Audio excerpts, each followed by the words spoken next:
Bueno, como habíamos mencionado en la filmina anterior, vamos a ver ahora este modelo en forma dinámica, ¿sí?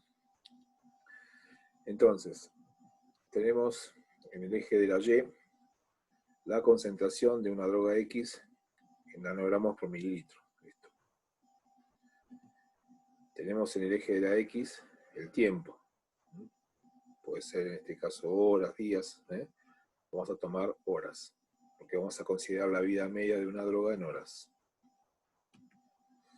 Y acá están los datos iniciales. Esta fórmula es a los fines de cómo se calcula el valor de Y según la curva que uno obtiene, que se obtiene de un modelo matemático que, por ejemplo, se puede obtener a través de una tabla Excel. ¿No? Pero bueno, a ustedes no les interesa esto. Entonces tenemos una droga en la cual se aplica inicialmente 100 miligramos, cuya vida media es de 8 horas, y es por vía endovenosa, de modo tal que podemos considerar que al momento cero ya tenemos el pico máximo de 100 miligramos en sangre, hipotético, ¿no? Endovenoso, momento cero, ya tenemos 100 miligramos, que es este valor.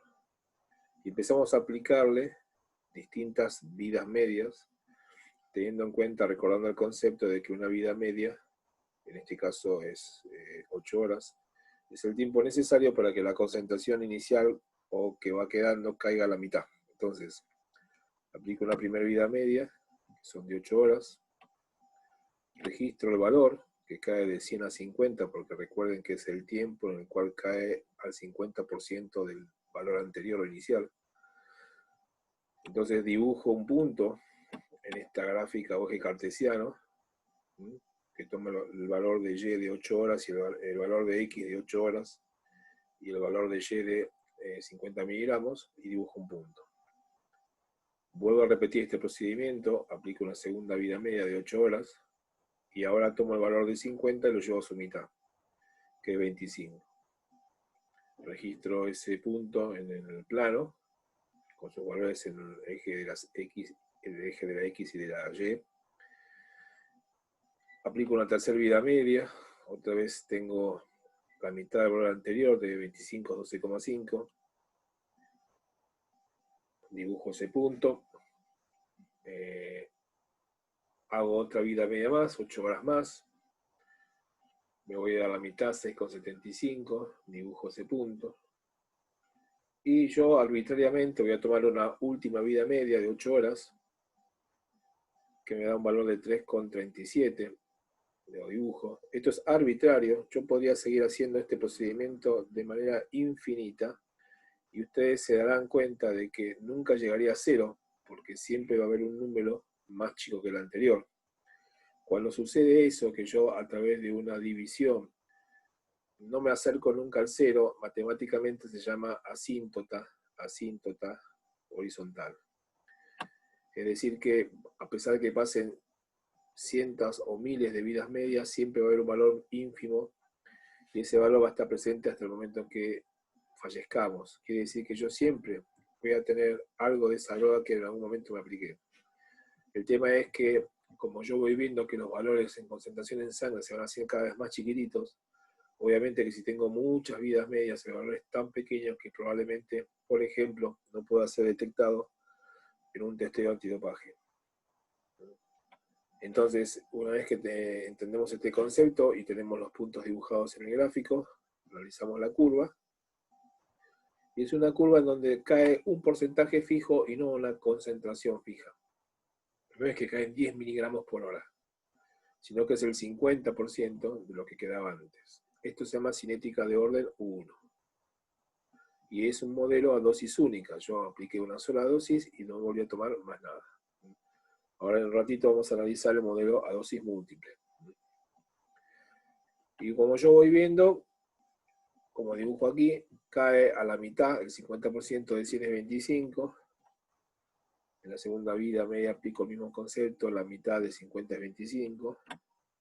Tercera vida media, la mitad de 25 es 12.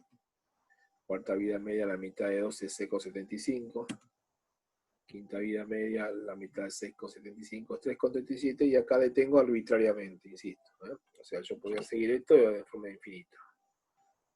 Entonces, esto es lo que yo decía recién. Tengan presente que lo que se elimina es un porcentaje y no un valor fijo en miligramos. Un porcentaje constante por unidad de tiempo que va a ser en este caso siempre la vida media, que en este caso son 8 horas.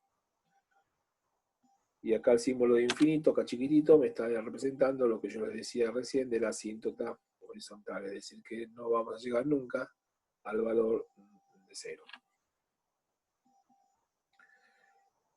Otro concepto importante es el de establecer dosis mínimas, máximas y letales y rangos, que son rangos tóxicos, terapéutico y subterapéutico.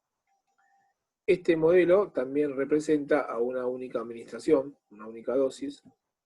Ya no es endovenoso, sino que hay un tiempo de latencia, que es el tiempo en que tarda en alcanzarse el pico máximo, tiempo de latencia. En la medida en que la droga va creciendo su concentración en sangre, porque se va distribuyendo, eso corresponde a los procesos de absorción y distribución, y una vez que alcanza el pico máximo, que va a depender de la dosis inicial y de cada droga, comienza a eliminarse, y acá intervienen los otros dos procesos de la farmacocinética, que son el metabolismo, biotransformación y la excreción, principalmente la renal. Entonces se establecen básicamente tres rangos determinados por valores en sangre que se corresponden con dosis administradas. Tenemos una dosis mínima, una dosis máxima y una dosis letal. Y entre estas dosis mínimas y máximas se establecen los rangos terapéuticos, es decir, que sería la cantidad de droga a través de una dosis determinada que yo logro concentrar en la sangre para que tenga un efecto terapéutico. Analgésico, antibiótico y en este caso anabólico, porque estamos hablando de deportes, pero necesito establecer que esas dosis son máximas y mínimas, son suficientes como para que superada la dosis mínima tenga un efecto y sin pasar las dosis máximas no me intoxique o tenga efectos negativos. Cuando la dosis que yo administro está por debajo de este valor de dosis mínima, voy a entrar en rango subterapéutico. Imaginemos que yo, por ejemplo, indico tomar un comprimido de estanozolol de 10 miligramos cada 6 horas, y ustedes deciden tomar 5 miligramos de estanozolol cada 12, no solamente bajan la dosis, sino que la frecuencia de administración, van a caer seguramente en este sector, y si bien es un rango subterapéutico, no significa que no haga efecto, sino que va a hacer un efecto mucho menos del esperado. Algo va a hacer. Cuando uno es muy conservador o tiene miedo o quiere tomar dosis muy bajitas, algún efecto va a tener, pero no sería el ideal. El ideal sería el que se obtiene entre estas dos dosis. La dosis máxima me permitiría alcanzar la mayor concentración en sangre, pero sin correr riesgos, por eso no entro en rango tóxico. A medida que yo aumento la concentración en sangre, porque aumento básicamente en los valores de administración de esa droga, yo voy a entrar cada vez más en rango tóxico y evidentemente yo voy a obtener resultados positivos, más grandes, más fuertes, pero a medida que me internalizo en este rango tóxico puedo tener más efectos negativos, ginecomastia, retención de agua, hipertensión, etc. Y siempre la dosis letal, para tener un margen de seguridad, tiene que estar muy alejada de la dosis máxima. Por ejemplo, si la dosis máxima serían 70 miligramos día, yo una dosis letal me convendría que sea, no sé, 1000 miligramos día. Entonces me alejo mucho de esta dosis máxima y por lo tanto tengo para jugar, para entrar en esta zona sin tener tan cerca de esta dosis que podría ser bastante complicada. Entonces recuerden ustedes que una dosis administrada únicamente tiene un crecimiento paulatino, con un tiempo de latencia hasta alcanzar el pico y después una eliminación lenta, con cinética de orden 1, ¿se acuerdan que dijimos recién la vida pasada? Que van cayendo el 50% de lo que queda cada vida media, y se establecen tres rangos: tóxico, terapéutico y subterapéutico, y las dosis son mínimas, máximas y letales. Ahora vamos a analizar un poquito qué es este tema de las dosis. Pasemos a la siguiente filmina. En esta filmina lo que yo intento representar, siempre estamos hablando ahora de dosis múltiples, es decir, ya no es la anterior filmina, sino que yo voy tomando o aplicándome dosis sucesivas, según esquema que yo pueda asumir, O sea, una aplicación cada 7 días, cada 3 días, inyectable, o una vía oral cada 8 horas, cada 12 horas. Entonces fíjense que en este gráfico, a diferencia del anterior, en el eje de las X, yo no tengo horas, sino ya tomo vidas medias. O sea, ya no fijo un tiempo en horas, sino que ya independientemente de ese valor, porque la vida media es para cada droga distinto, ya tomo la vida media como valor único para cualquier droga que yo considere. Y entonces tengo en el eje de la Y nuevamente la concentración en sangre. Aquí vemos nuevamente que la dosis inicial es en vía endovenosa para poder simplificar la comprensión de este gráfico, y yo en el momento 0 ya arranco con 100 miligramos.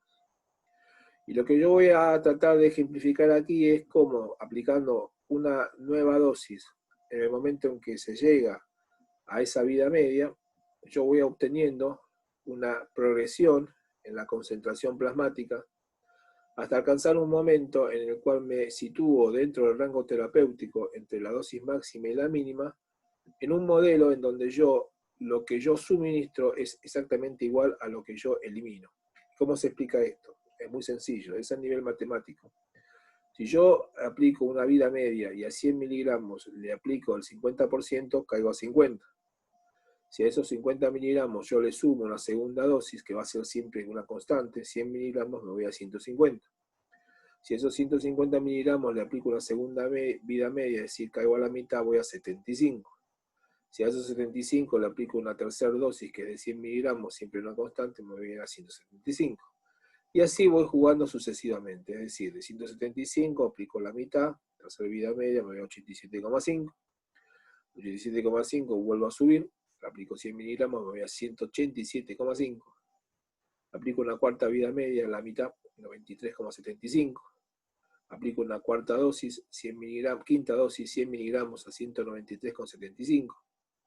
Aplico una quinta vida media, me voy a 96,87. Aplico una sexta dosis, me voy a 196, son 100 miligramos más. Aplico una sexta vida media, bajo a la mitad, 98,43. Séptima dosis de 100 miligramos, me voy a 198,43. Aplico séptima vida media, la mitad, 99,21. Y la octava dosis, en este caso, me lleva a 199. Y ya me aproximo a los 200, y acá me aproximo a los 100. Va a llegar un momento en que si sigo prolongando estas vidas medias, voy a aplicar 100 y voy a eliminar 100. Entonces voy a estar jugando siempre en un rango máximo y mínimo entre 200 y 100 miligramos de la dosis aplicada, que va a tener un valor representativo en plasma, obviamente. Cuando se establece esta relación, si yo divido 200 dividido 100, me va a dar 2. Y eso se llama factor de acumulación, o FA, que es igual a 2. ¿Qué significa esto? Que si yo respeto las vidas medias,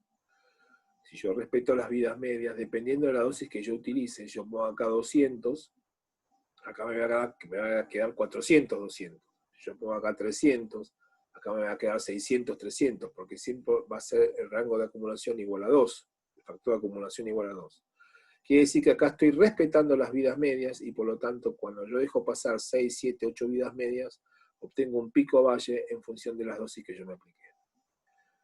Tengan presente que esto es importante porque en general la mayoría de los protocolos que se hacen en los gimnasios no respetan las vidas medias, sino que, vamos a ver en el siguiente esquema, se comienzan a utilizar con acortamiento estas vidas medias. Entonces se acumula mucha más droga y excede este límite máximo y entramos en rango tóxico. Por lo tanto, la mayoría de los planes son todos dentro del rango tóxico. No obstante ello, a pesar de eso, los esteroides no producen enfermedades mortales ni tienen grandes complicaciones. Pero todos los planes en general están en el rango tóxico. Porque, por ejemplo, la boldenona es un inyectable que tiene una vida media de 14 días. 14 días. Si yo aplico 7 vidas medias, 14 por 7 me da 98 días. O sea, casi 3 meses y medio, o 3 meses y 10 días para alcanzar este pico valle haciendo uso correcto de esa sustancia. Pero nadie hace ciclos tan largos de boldenona ni respeta una aplicación cada 2 semanas, sino que uno utiliza 1 o 2 mililitros por semana, y de esa manera siempre, como vamos a ver a continuación, uno supera la dosis máxima y entra en rango tóxico. Pero conceptualmente ustedes lo que tienen que entender es que si ustedes aplican las vidas medias correctamente, conociendo la vida media, que es un dato que existe, y logran multiplicar esa vida media en horas o días por 7, van a ver que en ese momento recién estén en este pico valle, y la idea es que entre dentro del rango terapéutico. Vamos a ver de manera dinámica. Acá tengo entre las dos líneas rojas el rango terapéutico, entonces comienzo con una concentración en sangre y una vida media en el eje de la X. La dosis inicial por vía endovenosa son 100 miligramos, en el momento 0, y empiezo. Primera vida media, cae a la mitad, me voy a 50, aplico la dosis de 100, me voy a 150, aplico la segunda vida media, cae a 75, aplico 100 miligramos, me voy a 175, aplico la tercera vida media, me voy a 87,5, aplico la cuarta dosis, me voy a 187,5, voy a la cuarta vida media, ahí me voy a la mitad, 93,75, aplico la nueva dosis, sumo 100, 193,75, aplico una quinta vida media, me voy a 96,87, ahí nuevamente aplico 100 miligramos, me voy a 196,87, sexta vida media, que ya la pongo en círculo rojo, la indico con rojo para empezar a ver que me acerco a esa relación 2-1, cae a la mitad, 98,43, aplico una nueva dosis de 100 miligramos, me voy a 198, y entre la sexta y la séptima vida media se establece esta relación, donde cae y sube lo mismo que lo que yo estoy aplicando. Entonces hay una relación entre yo aplico 100, la mitad es, aplico 100 me voy a 200, la mitad de 200 es 100, aplico 100 me voy a 200, la mitad de 200 es 100, y así eternamente hasta que deje de aplicar. Y siempre va a haber una relación igual a 2. O sea, si tengo 500, acá va a ser 250. Si tengo 800, acá va a ser 400. Siempre respetando las vidas medias, y eso se lo considera un factor de acumulación igual a 2. Por lo tanto, cuando es igual a 2, estoy respetando las vidas medias. En este otro modelo, a diferencia del anterior, fíjense que yo acá tengo una vida media y está fraccionada en 10 segmentos, de 0,1 vida media con respecto al anterior. Quiere decir que yo no estoy esperando, si fueran, por ejemplo, una vida media de, 10 días, yo me estaría aplicando, en vez de esperar 10 días, una vez por día, una dosis en la cual debería esperar 10 días. Repito, si la vida media fuera de 10 días, yo tendría que esperar 10 días para aplicarme. Sin embargo, yo me aplico al día siguiente, y al día siguiente, al día siguiente, y ese día con respecto al 10 representa el 10% o el 0,1. Entonces, con el mismo esquema anterior, yo parto de 100 miligramos, pero ya no aplico el 50, porque no estoy esperando 10 días, estoy esperando un día. Entonces me cae mucho menos, me va a 90. Pero la dosis es constante, entonces ya me voy a 190, porque aplico 100. Y como nuevamente me aplico una vez por día y no espero esos 10 días, baja el 10%, o sea, mucho menos que la vida media. La vida media es el 50%, pero no espero una vida media. Cae a 171, aplico una nueva dosis de 100 miligramos, me voy a 271, y así sucesivamente, yo voy cayendo, voy aumentando 100, voy cayendo el 10%, voy aumentando 100, voy cayendo el 10%, voy aumentando 100, y este proceso se repite en total 66 veces. 66 veces hago esto, o sea, son 66 días. 66 días para alcanzar un pico valle, en este caso de 900 contra, perdón, 1000 contra 900. Es decir, que si yo hago esta división, el factor de acumulación es igual a 1.1. Perdón. 1.1. Quiere decir que cuando el factor de acumulación es menor a 2, yo, a través de este esquema, que lo repito un montón de veces, alcanzo un pico valle, pero con una dosis muy superior a la anterior. ¿Se acuerdan que la anterior era 200-100? Con un factor de acumulación igual a 2. Acá alcanzo una factor de acumulación de 1000 a sobre 900, 1 contra 1, donde ahí sí yo aplico de 1000 cae 100, se va a 900, 100, me va a 1000, de 1000 cae 100, 900, 900 se va a 1000 y así sucesivamente. O sea, cambia este factor de acumulación, pero ¿cuál es el problema? Si bien pasados 66 vidas medias parciales, que serán 66 días, 2 meses, fíjense ustedes contra las 70 días, sería casi la misma vida, la cantidad de tiempo necesaria para alcanzar el pico valle, lo que se observa básicamente es la cantidad de droga superior al plano anterior, donde siempre eran 100 miligramos, pero yo alcancé un pico y un valle en el rango tóxico, totalmente fuera del rango terapéutico. Y si las dosis fueran más grandes aquí, imaginen estos valores a dónde se irían. Entonces, ¿el concepto cuál sería? No que se acorta la vida media, porque también me lleva 66 vidas medias, serían 66 días, contra si es 10 días, en 7 vidas medias serán 70 días. La prolongación, el momento de alcanzar el pico valle no varía. Lo que sí varía mucho es la dosis que se alcanza en relación al esquema anterior. Por eso se llama factor de acumulación. Cuando el factor de acumulación es menor a 2, estoy aplicándome drogas en un esquema que no respeto vidas medias. O sea, acorto las vidas medias. Esto es lo que hacemos la mayoría que usamos esteroides. No respetamos las vidas medias y nos aplicamos con plazos mucho más cortos que lo que correspondería si respetase la vida media.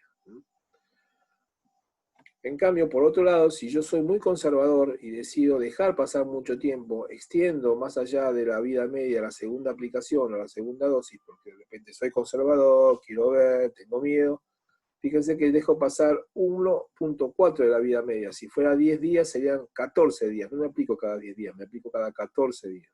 Por lo tanto, al prolongar esa aplicación, sigue cayendo cierto porcentaje de droga y en vez de llegar a 50, cae a 30. Yo puse arbitrariamente 70. Le aplico el mismo concepto, 100 miligramos de dosis, me voy a 130, pero también sigo aplicándome cada 14 días, porque no quiero aplicarme cada 10. Entonces alargo el tiempo de la vida, el tiempo para que se elimine más droga y cae a 39, porque yo le resté arbitrariamente el 70%. Si hubiera sido una vida media justo, tendría que ser el 50. Aplico 100 miligramos, me voy a 139, nuevamente dejo pasar otras 14 días para llegar a este valor de 42. Y fíjense ustedes que ya cuando yo de 42 aplico 100, me voy a 142, y si aplico el 70% me cae a 42, y si aplico 100 me voy a 142, y fíjense que con 4 vidas medias parciales, que en este caso serían, si fueran de 10 días, serían 14 por 4, serían 56 días, yo obtengo un pico valle, pero bajo del rango terapéutico, en el rango subterapéutico, que dijimos que algo nos iba a hacer, pero lo ideal sería hacer el esquema inicial con un factor de acumulación igual a 2. Cuando el factor de acumulación es mayor a 2, en este caso yo divido 142 dividido 42, que me da 338, estoy utilizando periodos, o sea, ingestas o aplicaciones de sustancias en periodos que exceden la vida media. Entonces, conceptualmente decimos que cuando el factor de acumulación es igual a 2, eso es lo correcto, uno espera las vidas medias y se aplica o toma en función de esa vida media. Cuando el factor de acumulación es menor a 2, yo estoy usando drogas dentro de un esquema mucho más acortado. Estoy llevando mi pico valle en rango tóxico. Y cuando el factor de acumulación es mayor a 2, yo soy muy conservador, estoy tomando drogas muy espaciadas, por lo tanto alcanzo el pico valle en rango subterapéutico. Yo puedo calcular esas dosis máximas y mínimas que vimos aquí, dosis máximas y mínimas. Sí, se puede hacer.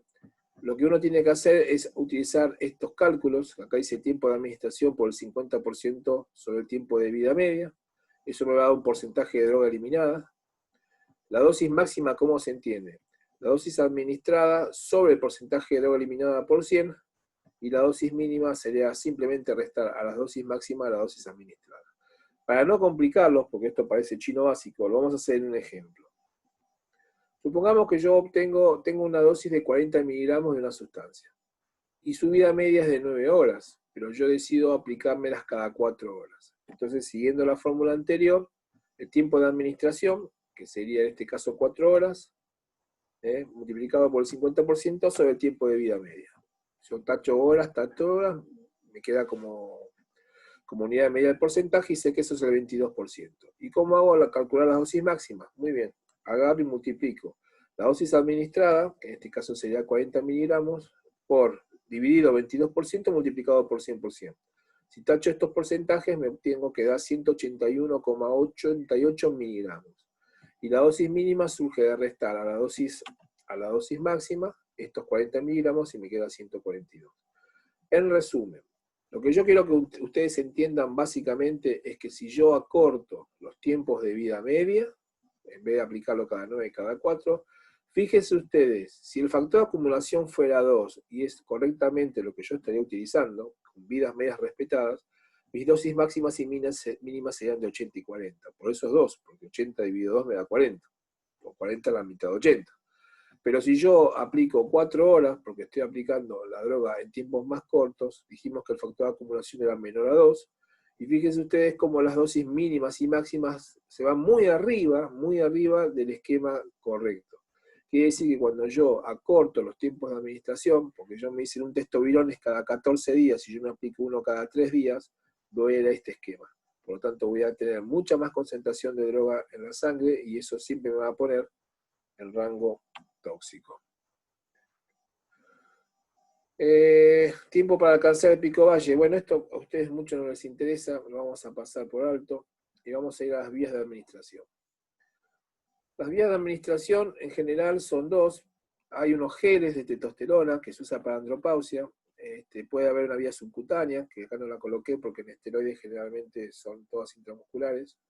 Hay vías inhalatorias, o sea, hay supositorios, hay un montón de vías, pero las más comunes son la oral y la parenteral. Hay la sublingual también. Entonces, la vía oral, ¿qué tiene a favor? Bueno, primero, mejor dicho, ¿qué es lo que no es que tiene a favor? ¿Cuáles son las características? Tiene el concepto de biodisponibilidad. El biodisponibilidad dijimos que era el porcentaje de droga que yo suministro versus lo que realmente llega a la sangre. Y que tenía dos importantes puntos a considerar. El porcentaje de absorción, donde hay un porcentaje que se pierde, y esto que dice efecto inhibitorio del primer paso hepático, que habíamos dicho que una vez que la droga se absorbe, una parte se pierde y el resto que se absorbe pasa por el hígado, y el hígado es como un gigantesco peaje y se queda con cierto porcentaje de esa droga que la metaboliza y la elimina. Entonces, cuando llegan a las venas suprahepáticas, lo que llegó es realmente lo que uno puede considerar administrado. Entonces, la relación, si yo puse en la boca 10 miligramos y en las venas suprahepáticas llegaron 6, llegó al 60%. Por lo tanto, la biodisponibilidad es el 60%. Y todas las vías orales, todos los fármacos por vía oral, vamos a ver en un ratito, que están lo que se dice alfa-metilados en el carbono 17, ahora vamos a ver qué es eso, y esa característica, esa modificación química que se le hace a esa sustancia vía oral produce hepatotoxicidad. La vía parenteral, al contrario, no tiene efecto inhibitorio del primer paso hepático, porque cuando uno coloca una inyección, por ejemplo, en el glúteo, la droga ya se distribuye por el sistema venoso glúteo, el sistema venoso glúteo desemboca en el sistema venoso cava inferior, y de ahí va al corazón, por lo tanto saltea al hígado, por lo tanto no tiene efecto inhibitorio del primer paso hepático. El riesgo de formar abscesos por mala aplicación o porque la persona es muy sensible. Un absceso inicialmente es un proceso inflamatorio que puede complicarse con una infección. En ese caso vamos a ver una zona caliente, dolorosa, que tiene color, está eritematosa, colorada.